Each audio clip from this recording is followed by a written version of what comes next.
yeah, and the technology and everybody getting music from their phones as well as more often than through a phone and shitty earbuds than from a hi-fi system at home.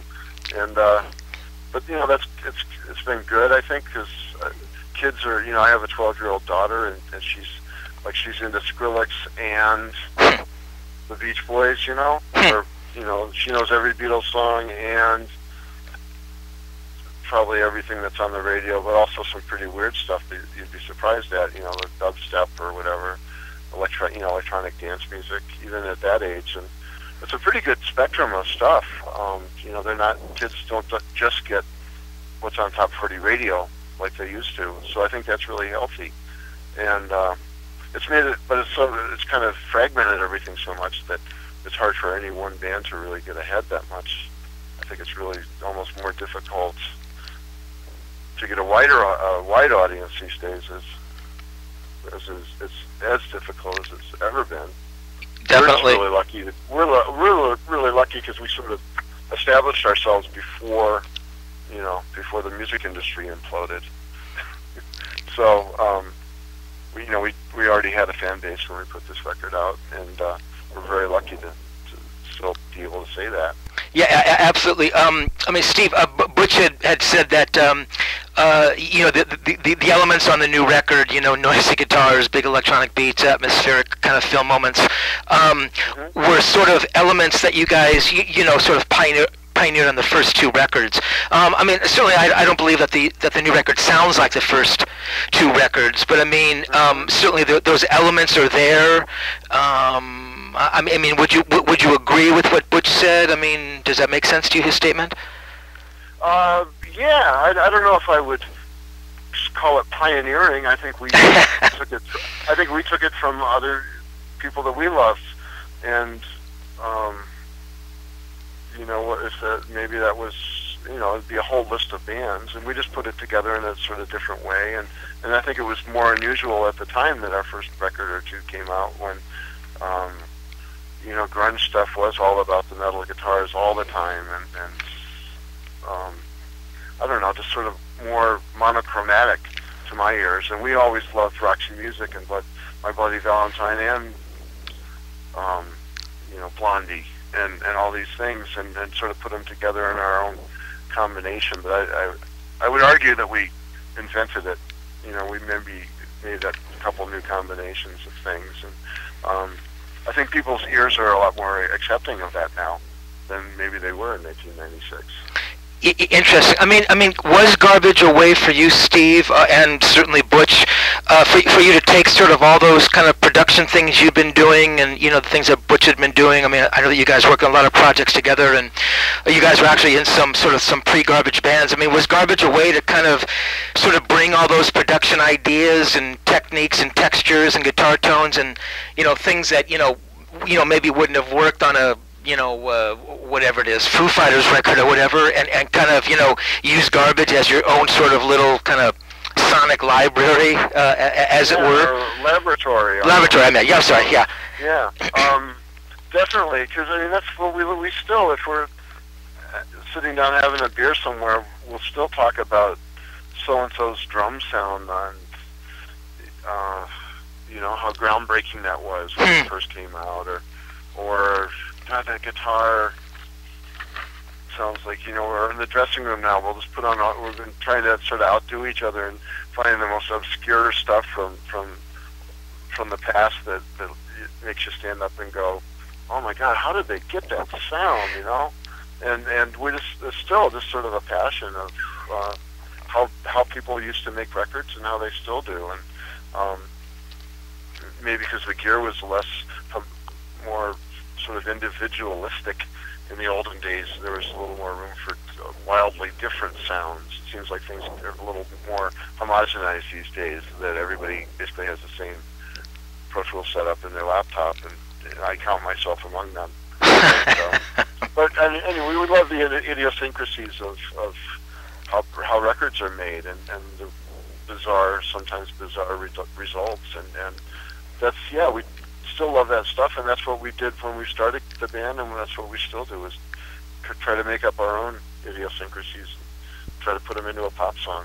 That's cool. I mean, Steve, if we look at a song like "Blood for Poppies," you know, it kind of has that funky thing that Garbage does, and you know, these amazing kind of sounding, you know, fuzzed out electric distorto guitars. I mean, over the years, Steve, have you learned better how to sort of you know, bring these ideas that you're hearing and kind of put them on tape or digital, as it were? You know, hearing like, oh, blood for Poppies, that would be cool if we got get this big fuzz guitar sound, and kind of dialing things in. I mean, are you able to better kind of realize that as a, you know, as a composer, you know, finding the sounds and actually sort of, you know, putting them onto the into the song, you know, as a piece of it? You know, I really wish that I could say that with age comes wisdom, or the ability to do exactly what you did, which you just said, which is to be more efficient and getting your ideas down. And I don't think that's true. I think maybe it's important to how Garbage ends up. Nothing really comes that easy to us. We spend so much time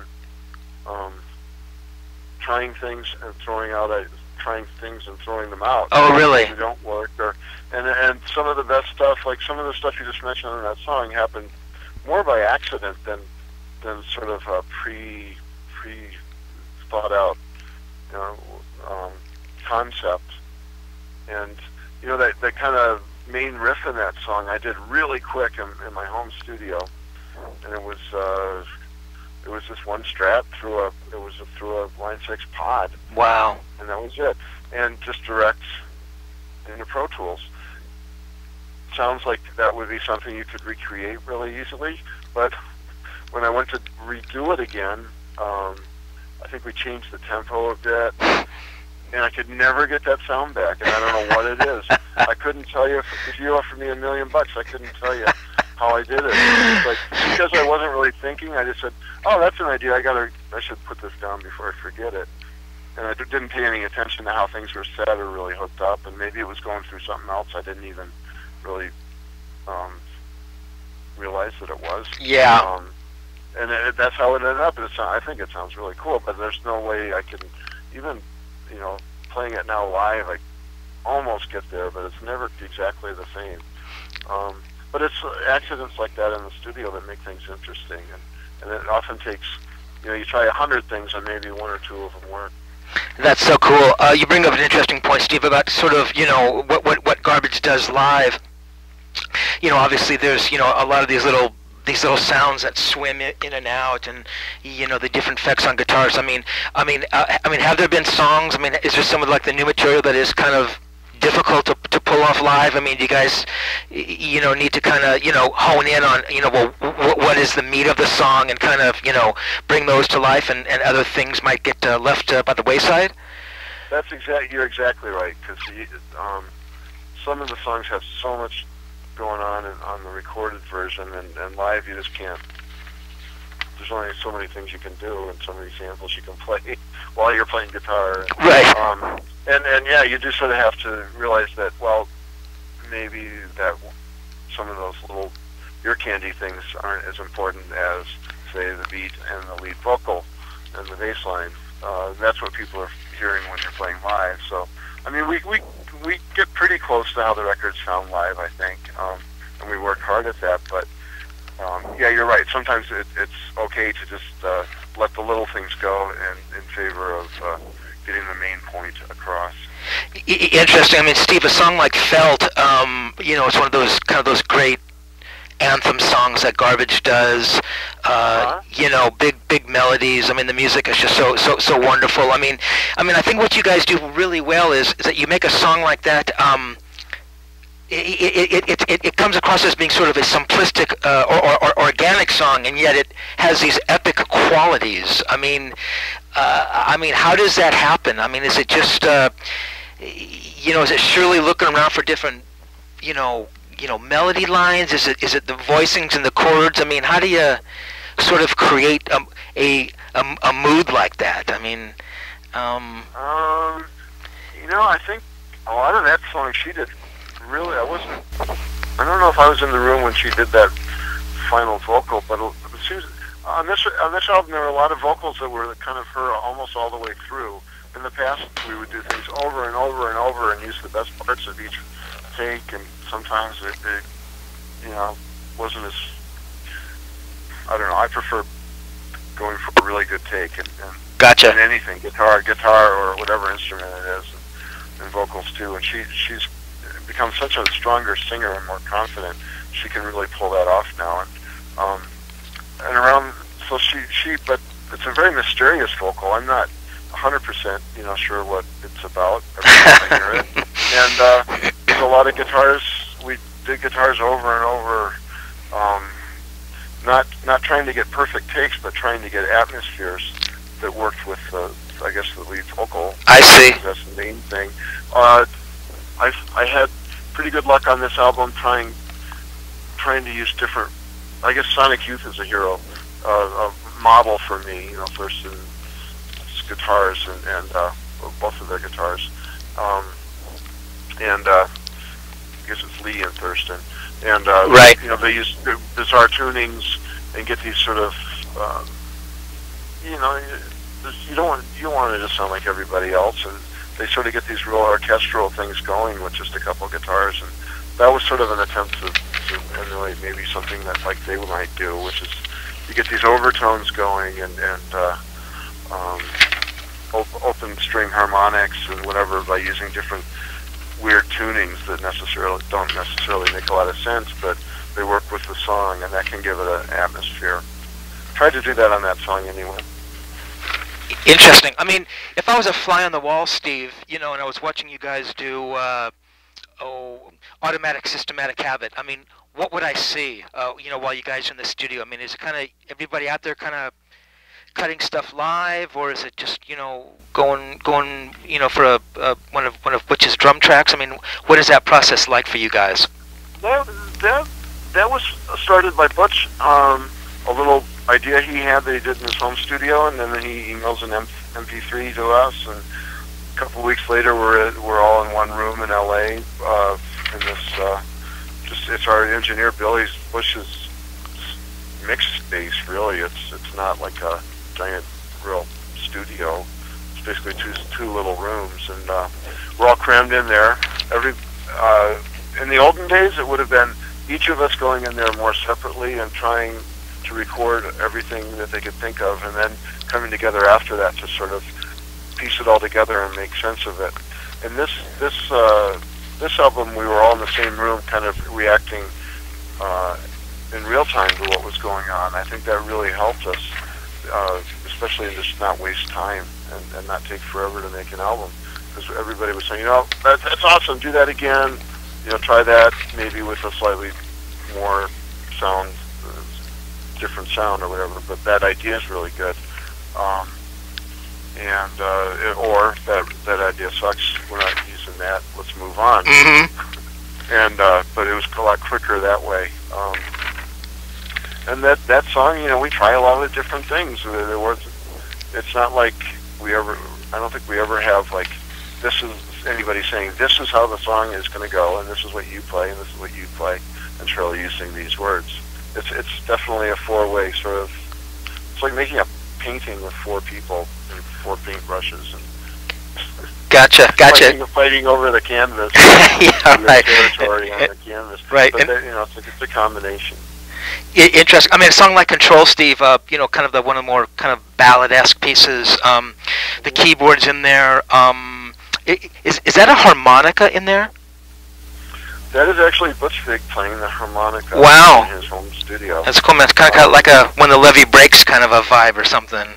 It is, and I don't know how he did it, but he did. That's so cool. Steve, do you play the keyboards on the record? Yeah, a little bit. I'm not any kind of virtuoso, but with a little selective MIDI editing, I can actually do something that works good enough. More interested in just textures and weird soundscape type things. There's a song called Sugar on there that has some of my favorite synth sounds that I've ever come up with, and it's more just sort of spacey atmosphere sounds in the background, but to me that's more enjoyable than, you know, I can't really sit down and play piano that well, but that's sort of part of the garbage sound though too. None of us are virtuosos. Yeah, right. Yeah. Interesting.